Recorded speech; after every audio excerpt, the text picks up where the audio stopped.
ചൊവ്വാഴ്ച പടിയൂർ പൂവങ്കടവിൽ ഒഴുക്കിൽപ്പെട്ട വിദ്യാർത്ഥിനികൾക്കായി വീണ്ടും തിരച്ചിൽ ആരംഭിച്ചു.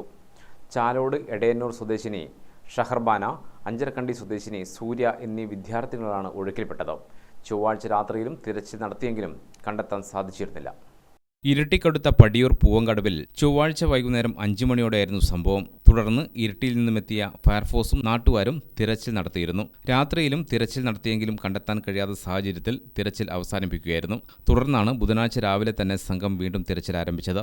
വിദ്യാർത്ഥിനികൾ വീണ ഭാഗത്തും സമീപ മേഖലയിലും തിരച്ചിൽ തുടരുകയാണ്. ഫയർഫോഴ്സിന്റെ ഡിങ്കി ബോട്ടുകളും മുങ്ങൽ വിദഗ്ധരും ചേർന്നാണ് പരിശോധന നടത്തുന്നത്. ഇരിക്കൂർ സിഗ്ബ കോളേജ് വിദ്യാർത്ഥിനികളായ ഷഹർബാനയും സൂര്യയും കോളേജിൽ നിന്നും സുഹൃത്തിന്റെ വീട്ടിലേക്ക് പോയതായിരുന്നു. അവിടെ എത്തിയപ്പോൾ സമീപത്തെ പുഴ കാണാൻ പോയപ്പോഴാണ് അപകടത്തിൽപ്പെട്ടത്. പുഴക്കരയിൽ കാഴ്ച കാണാനെത്തിയപ്പോൾ ഒരാൾ കാലുവഴുതി പുഴയിൽ വീഴുകയായിരുന്നു. പുഴയിൽ വീണയാളെ രക്ഷിക്കാൻ ശ്രമിക്കുന്നതിനിടെയാണ് രണ്ടാമത്തെയാളും ഒഴുക്കിൽപ്പെട്ടത്.